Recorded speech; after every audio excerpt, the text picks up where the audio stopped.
All right, so welcome to workshop 2. So I titled this 15 things you should start now for physical therapy school. So this is honestly my personal opinion for everything and things I wish I had known before joining the society and just like being able to get started to make myself stand out, because as y'all know, as you apply to PT school, it's mainly focused on your undergraduate like things you do, all your grades and all that. So this is just how to better yourself to make yourself stand out and be a more unique candidate versus everyone else. If y'all have any questions, just let me know. Don't be afraid to speak up.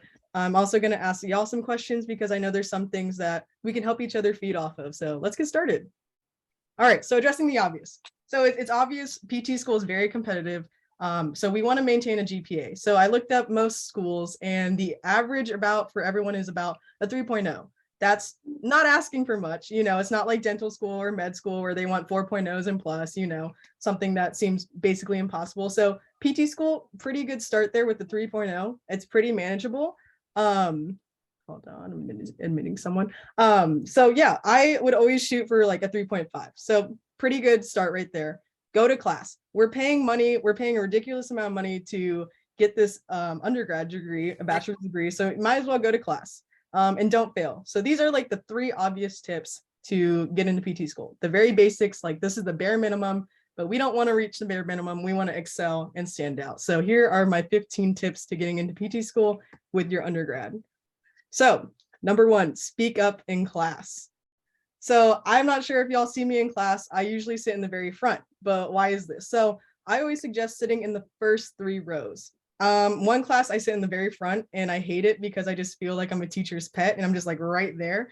But honestly, if you sit in the first 3 rows, this allows you to engage with the professor, allows you to be more attentive in class, and just helps you really focus and get in the mindset of really taking in all the knowledge that you're learning in these courses. Because like I said, we want to stand out. We want to excel in these classes. So why not put ourselves out there and put us in the best position to do so? So being in the front row, you have advantages. You get to meet your professor. You get to be more interactive, ask questions. You can also, if you're too scared to ask questions in the front row, like the first couple times I started sitting in the front row, the first like 3 rows, I would go to the professor before class and after class and just make that connection with them, because at a school like UTSA, it's a little difficult to get to know your professors. So this is like your prime time to engrave your face in these professors' names, because some of y'all are freshmen, sophomore, you're going to be with these professors throughout your time here at UTSA. So you might as well make this personal connection with them by just simply sitting in the front row. Like, you do not have to engage with them, but just sitting there so they can see you really makes a difference.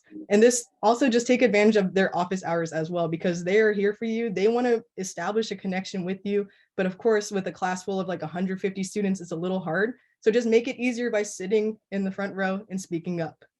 And then I found this quote saying, in a large classroom, some faculty can only name the students in the front and never learn the names in the back. Sit up front and towards the middle, which is the so-called zone of participation. So like I was saying, just simply choosing the right spot to sit can help you a lot with your career and your relationships with these professors, and helping you excel in class. So number 2, be active in the society, which y'all are doing right now. I'm so proud of you guys. I think being on Zoom is really convenient because I know going to places is a hassle, but great job showing up tonight. Great job just going to the meetings, going to fundraisers, volunteering. It's a great start. So here's a cute little picture from one of our socials last year, but engage with other people like you. I can't emphasize how important it is to surround yourself by people that are pursuing the same career as you. It can help with study groups, because all of us are basically majoring in kinesiology. There are some different majors among us, but most of us are, and that means we're all going to be taking the same classes. So what's great is you basically have a study group like prepared for you by just talking to the people in society, making different study groups. You can get advice about different professors, classes, what were the tests like, all of that. And it's just really helpful, because I never noticed how many people were in my classes until I started going to the meetings, recognizing people, talking to people in the society, and just making those connections, because you have someone that you can talk to, like, hey, what was the assignment? Hey, have you studied? Hey, have you taken the test yet? It's already just a nice link within such a large university that is really hard to do by yourself.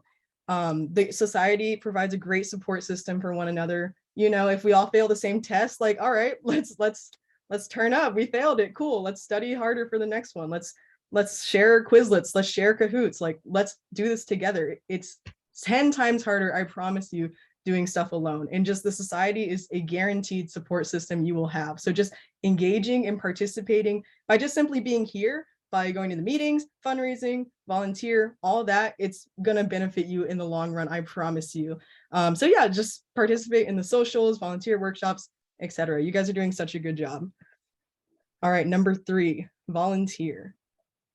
So I know it's really hard in college. We have so much going on in our lives. We have our personal life, social life, school, like everything. We have jobs. It's hard. No one's saying this is easy, but a lot of people overlook community service. And it's something that we see in high school as like kind of like a checklist, like, oh, for this, I have to get volunteer service, blah, blah, blah.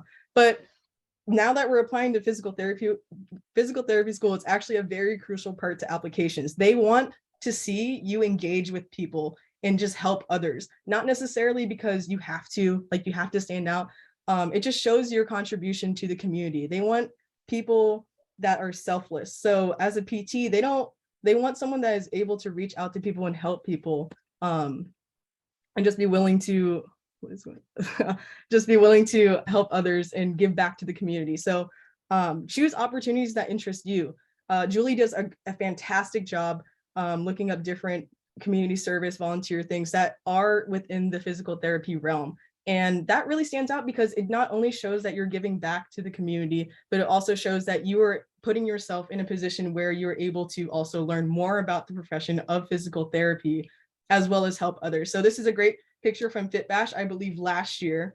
It's just a great thing. And like, you can also have fun with it.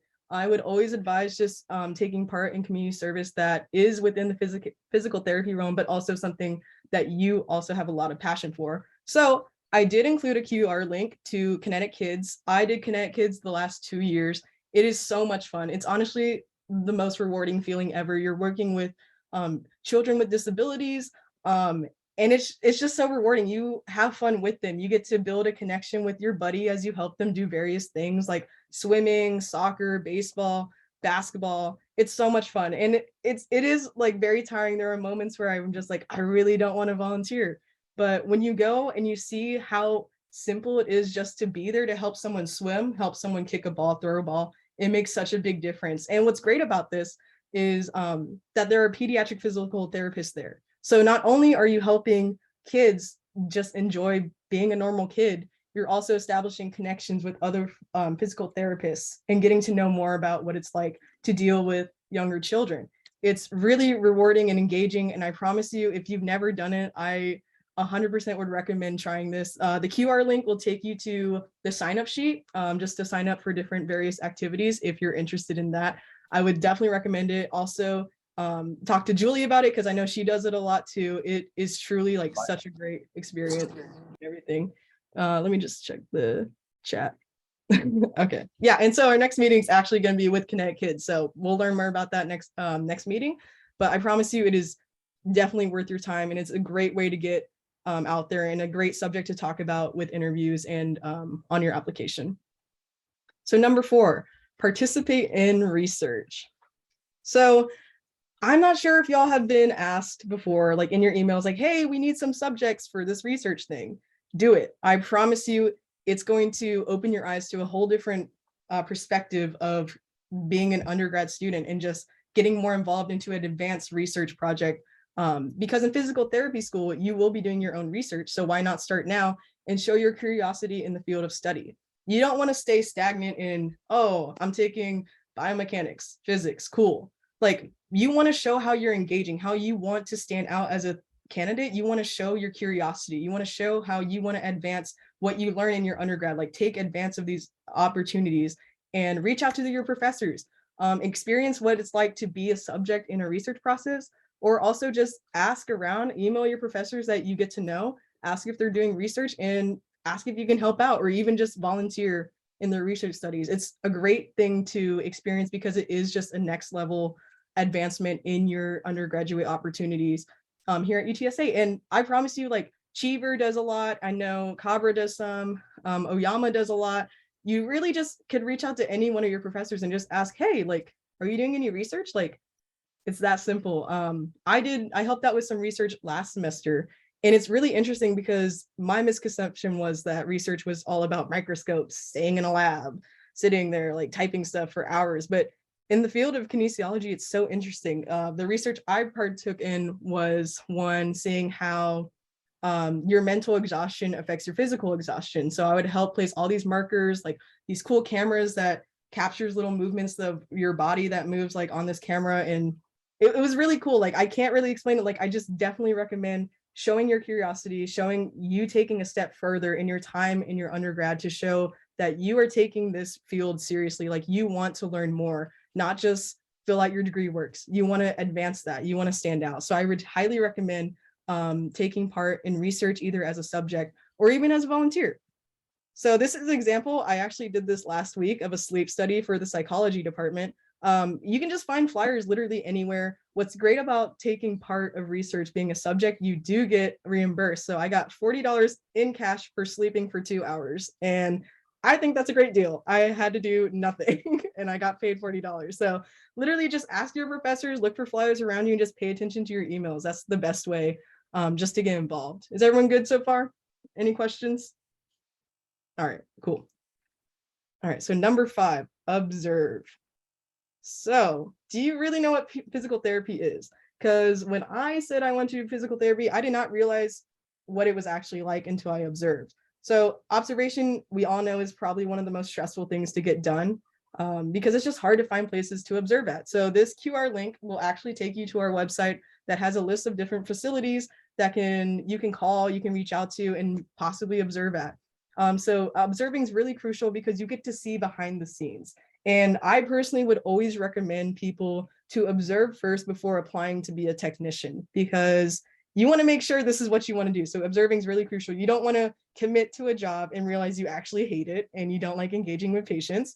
Observing is really good because, like I said, you can see behind the scenes, you can network with other physical therapists. You can also, if you establish a really good connection with the clinic director at the clinic you're at, you could possibly get a future job opportunity as a tech or a front desk person. So that's a really good way to network as well. And one of the most crucial parts is you also get to see the engagement between patients and staff. And that's a really crucial part because you could be the smartest person in the room, but if you can't talk to someone, you're really going to struggle as a physical therapist. So just seeing how different clinics handle interactions with different patients of different ages and different injuries, it's really important to see and just establish more of a professional sense of working in a clinic. Because before I got my technician job and before I started observing, I worked at a restaurant, I worked at a gym, like very casual interactions, but now we're moving into a more professional sense of being more involved in what we want to do. So I would really recommend scanning this QR code, finding clinics, and I'm sure a lot of us can help each other out. I know my boss that talked at our first meeting, Jordan, he's always open for observers to come in. Just really emphasize on the observation. If you are a freshman or sophomore, I would definitely get started on that now, because it is a pain trying to nail it in your junior and senior year.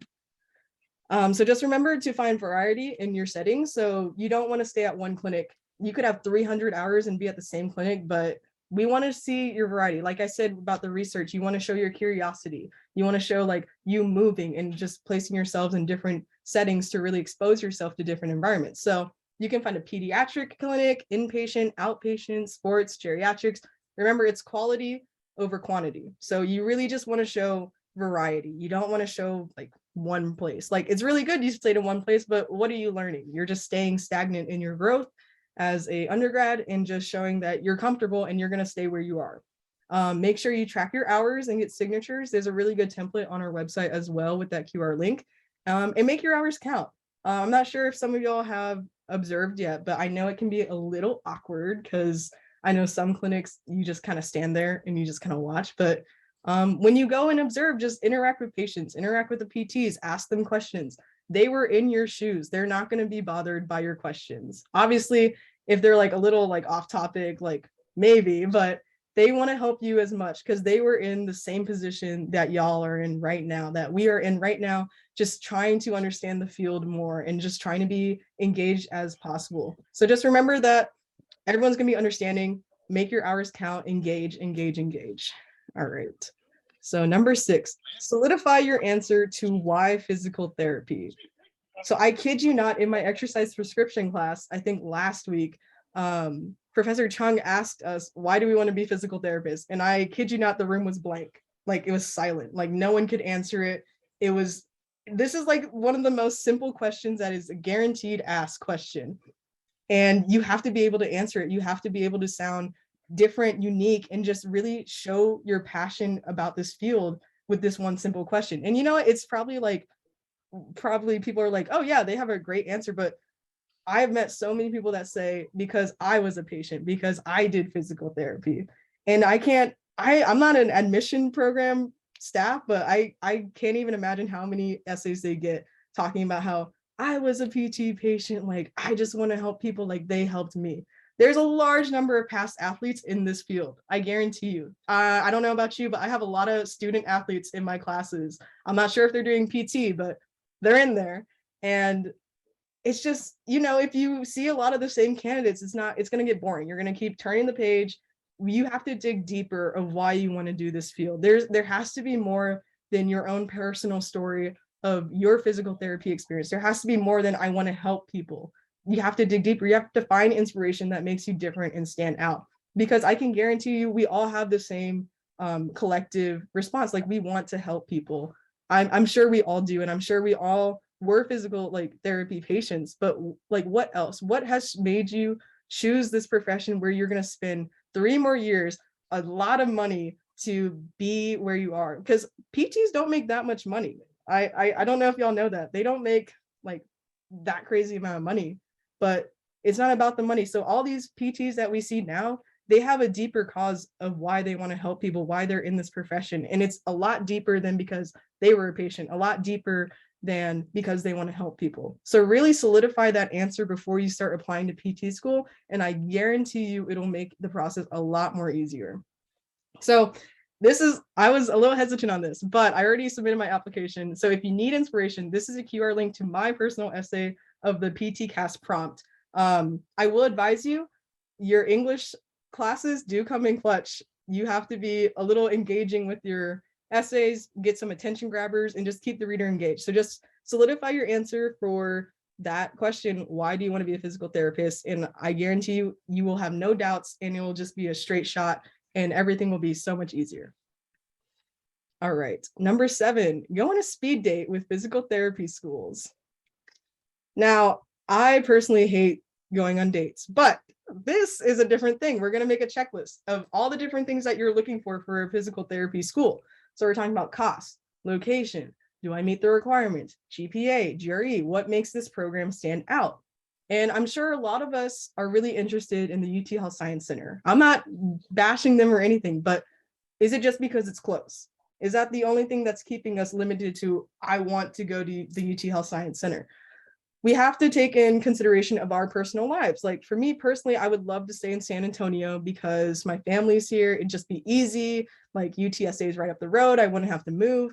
But then we also have to think about costs because the only other school here in San Antonio is Incarnate Word. And that's like $150,000 in debt right there. So we have to remember what we are looking for. And I know it's convenient. We get stuck in our head like, oh yeah, UTESGA, like Incarnate Word, but there are so many other schools out there, and you just really have to solidify what exactly you're looking for. Are you looking to stay close? Are you willing to move out of state or far away? Do you even meet the requirements? Is my GPA good? What's my GRE score? You just really have to make sure these schools are meeting exactly what you want. I actually had a college tour with the El Paso program, and I was really set on like, now, like I don't want to go here. It's in El Paso.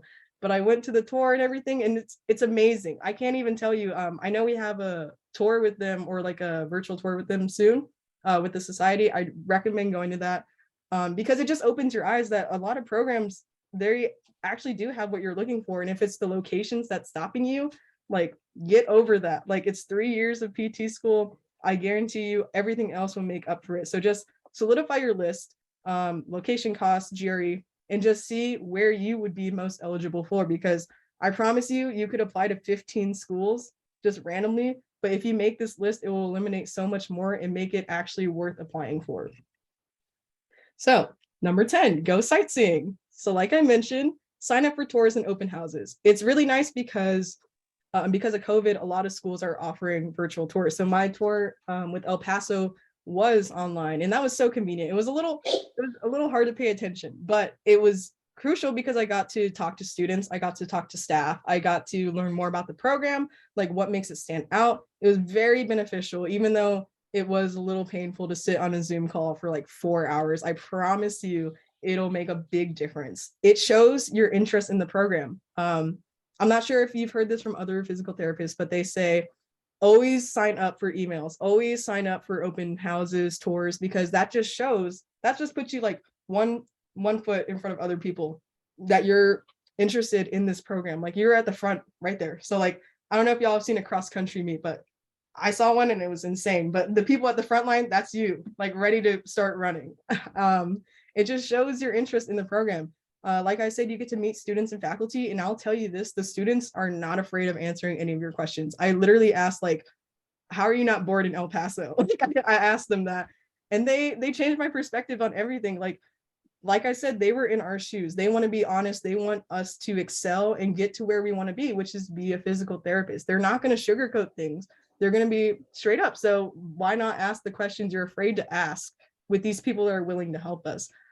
You also get to see the facility that you could go to, and then you can decide if you're interested. Like I said, I was so like off of El Paso just because I can't imagine being in the middle of nowhere.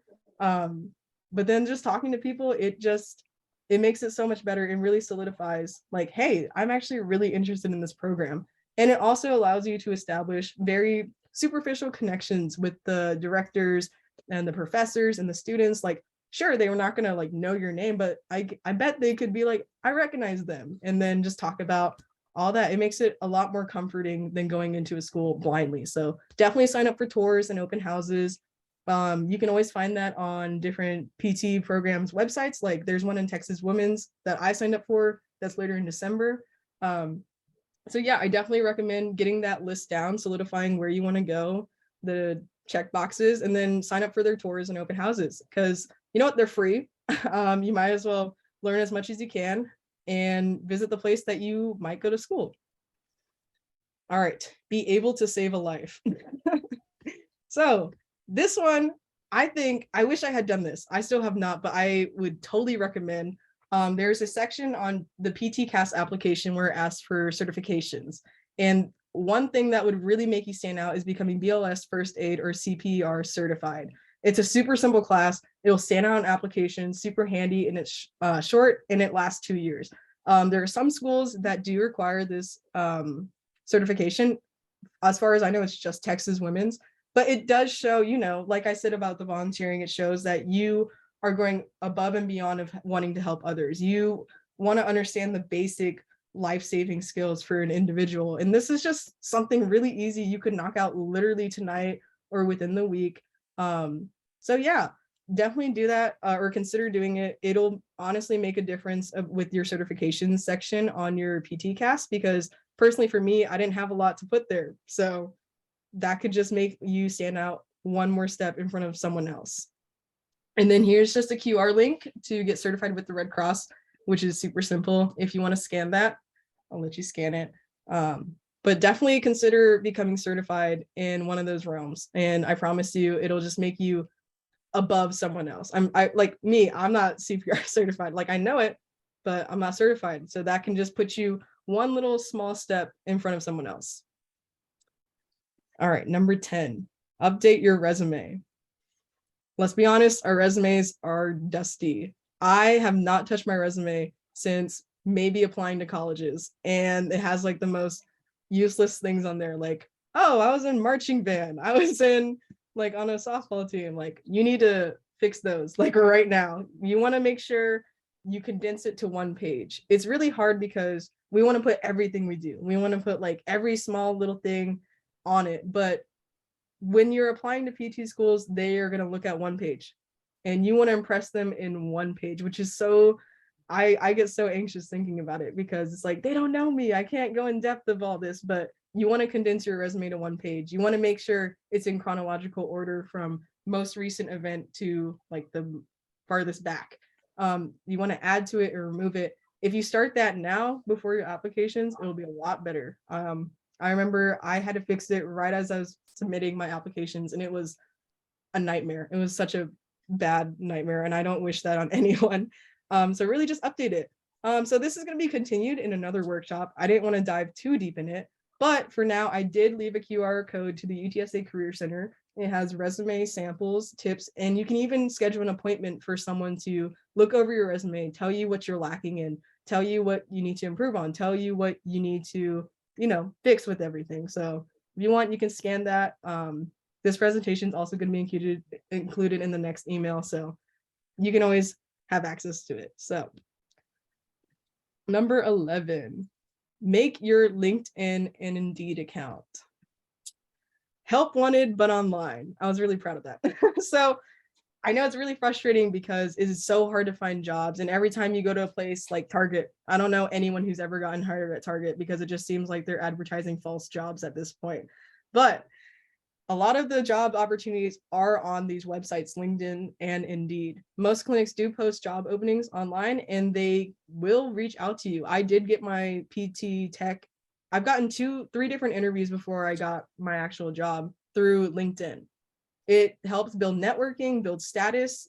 I'm not sure if y'all are familiar with these sites, but you do get to network with other people. You do get to put, oh, I'm a student interested in physical therapy. I'm a student attending UTSA, majoring in kinesiology.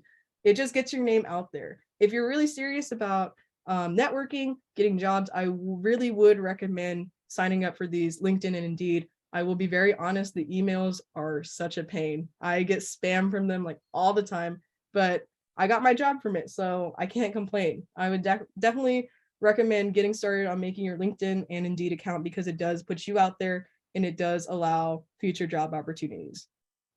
And remember, it's not about the money. I'm going to be very honest. The average pay for a technician is like $9 to $12 an hour, which is basically like minimum wage, especially with inflation and just cost of living and everything. But remember, back to the volunteering, back to like research, you want to get the experience out of it. Being a technician is so, I think it's helped me so much solidify, like, I want to do this because you do get to learn how to read flow sheets, learn different exercises for different injuries, learn how an evaluation goes, learn how to give cues to a patient as they're working out. I think it's honestly one of the best things I've done, just making sure this is something I want to do for like a large chunk of my life. It's about the experience.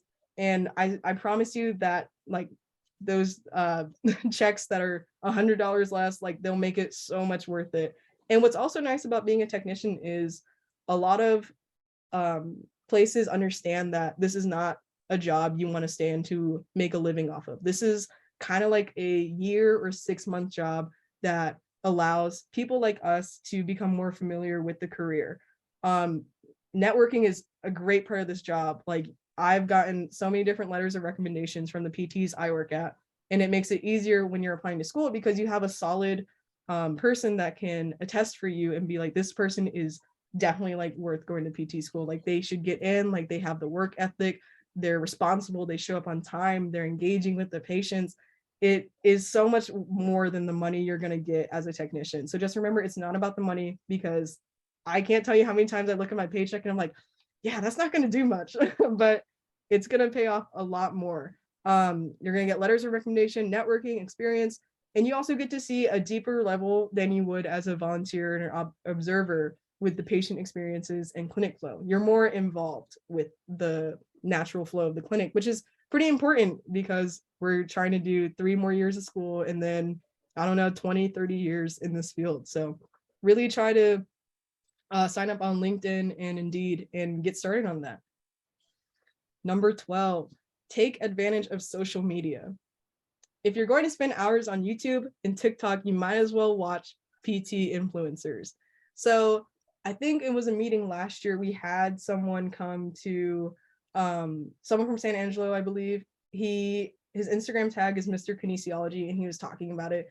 And what I realized is YouTube is a great place. I think we all know that. I think we've all been in the place where we're up at like 2 a.m. and we're somehow watching like videos of like rabbits chasing each other, or like I don't even know. It's a dark it's a dark loophole you can get stuck in on YouTube. But what we forget to do is actually look up stuff that could actually help us in our career field and help us as a student. So if you go on YouTube and TikTok, I promise you can search up like hashtag PT, hashtag physical therapy, or hashtag GRE. You will find people that give good tips and advice and inspire you to continue this career field and just keep you going. Like when you fail a test, like watch a video of like, oh, I failed this test and I still got into PT school. I can guarantee you it'll pick you back up so easily. What's also nice is that a lot of people are helping other people with their tips of how they got into PT school. So with GRE study hacks, application hacks, interview hacks, and like even exercise knowledge, like, oh, you have a hurt shoulder, here's an exercise that can help with it, and then explain the different muscles that are being involved with that specific exercise. So I really recommend going on YouTube and TikTok, just, watching different videos and watching different influencers on there and see what they have to say about this career field. And so here are some of my favorites. I left a list. So Lift for Change on YouTube, he's a great guy. I love him. He has like so much energy and he's really passionate. He also helps people apply. I'm not really sure how you do that, but he does help people one-on-one apply to PT school. There's Pre-PT Grind, I follow on TikTok. They're very motivating. Dr. Dan _DBT on TikTok, very good. And Mr. Kinesiology, he's on Instagram. He's actually, I don't know where he is now, but he went to San Angelo's program. So yeah, here are just some people to get you started if you're really interested in that. Like I said, just take advantage of the internet and social media, because 10 years ago, people were just doing this by themselves.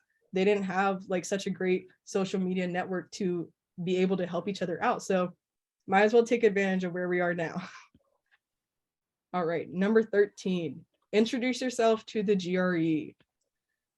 So the GRE is horrible. I absolutely hate it. I don't know, some of y'all might be great test takers, but it is so frustrating doing this all over again. It literally feels like an SAT. I will advise you to start refreshing on math skills, basic algebra, geometry, some pre-cal, not really, like trigonometry. But the math part's fairly like easy. You can do like a lot of questions, like practice problems. I would advise y'all to really focus on vocabulary and the reading section. A lot of schools, they do offer, like they do list like their minimum GRE score of a 300 or a 150 in both sections. I know specifically for UT Health Science Center, the vocabulary and reading score is higher. It's like a 155, and then the math score is like a 145. So I do believe a lot of people, especially our generation, we do struggle a lot with vocabulary and just reading comprehension. At least I do. Just because, I don't know, I don't like reading for fun anymore, just from all these textbooks we have to read. But I would definitely recommend refreshing on your vocab. Literally, there are so many different free apps. There's Magoosh apps. I don't know if I spelled that right. But if you literally just type in GRE prep on the App Store, you can find some great resources.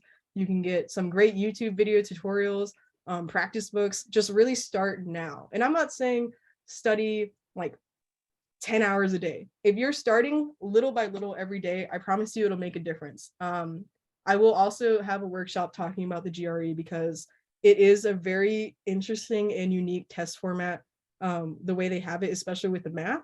So just keep an eye out for that. But as for now, just remember the GRE is very crucial part of your application for some schools. I know some schools also don't require the GRE, but most schools do still.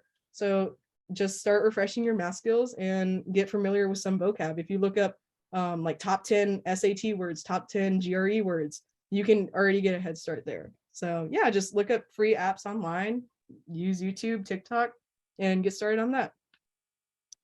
Number 14, letters of recommendation.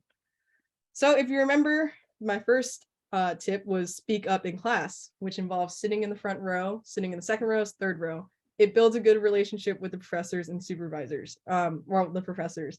You want to build a connection. You don't want to be that person that sits in the back row, never talks, never engages with anyone in class, just comes and goes, and then go up to a professor and say, hey, can I have a letter of recommendation?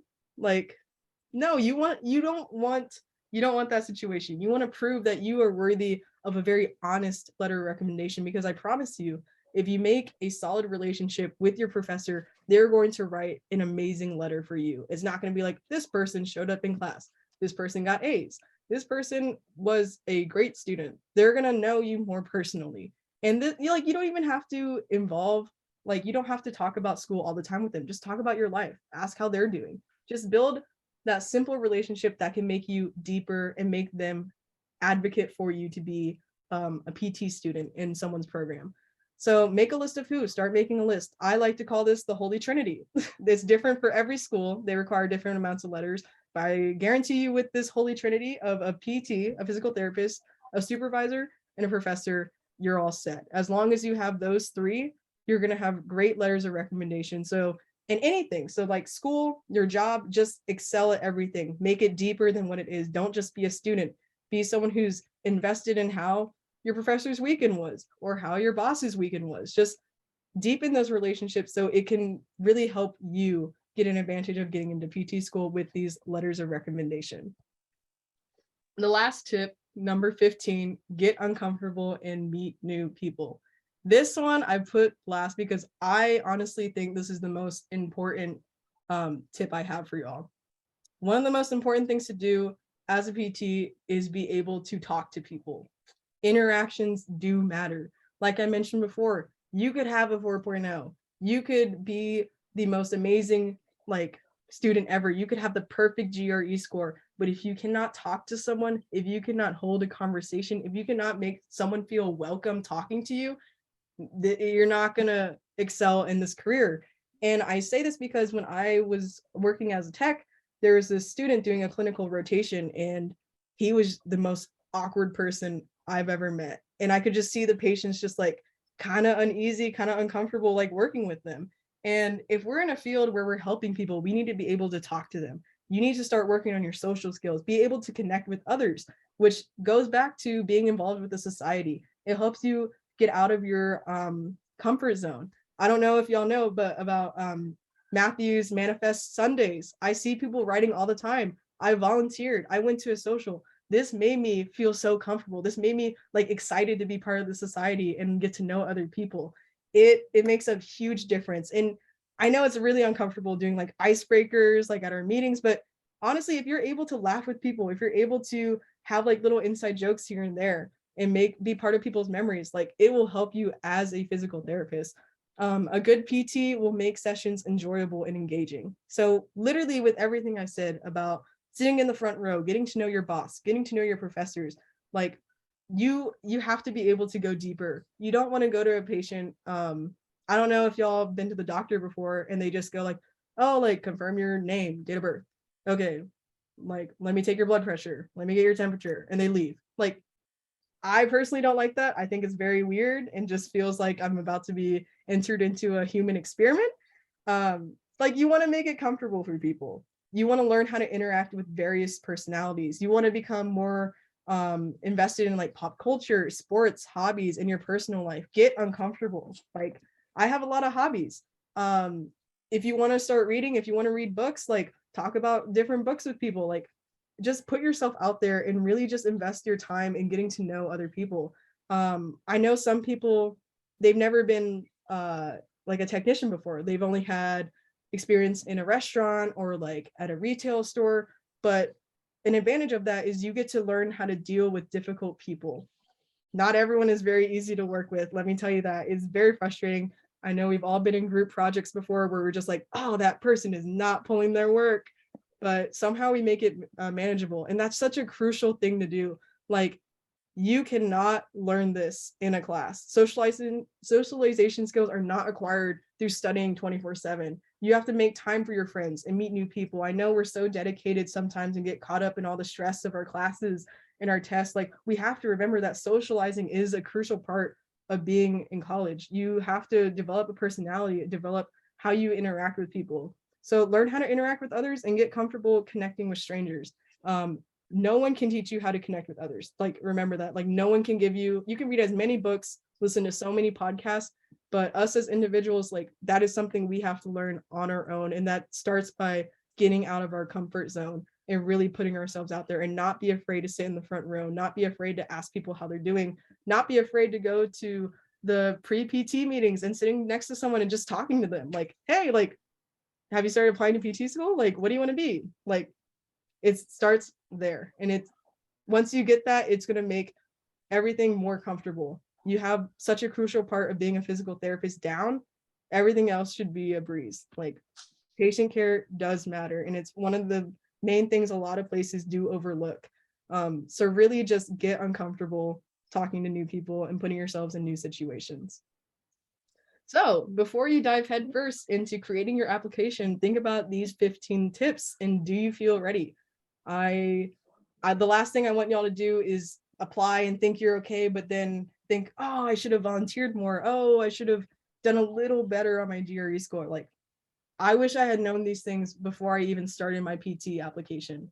Like, if someone had told me this, I would have gotten on it. And I'm trying to help y'all do the best you can, especially at UTSA. It's hard. I know this is the first year of just being back in in-person classes and everything. It's really hard to get back on our feet. Everyone's a little more awkward, not through Zoom.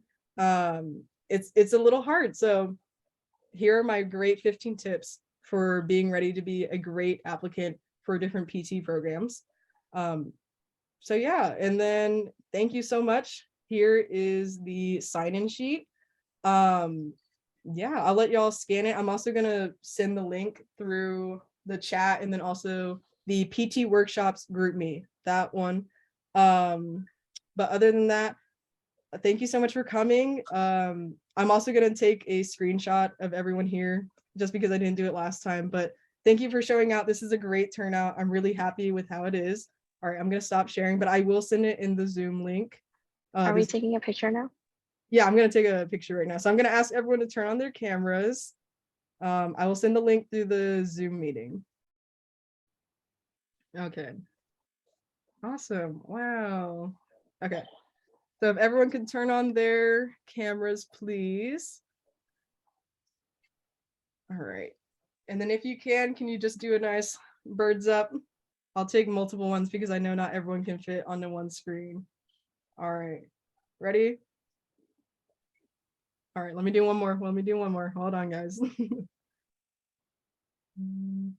Okay, ready? One more. Ready? 3, 2, 1. All right, awesome. If y'all have any other questions, don't be afraid to ask. Other than that, thank you so much for coming out. It really means a lot to me, and I hope y'all benefited from this. Let me send that link into the chat real quick.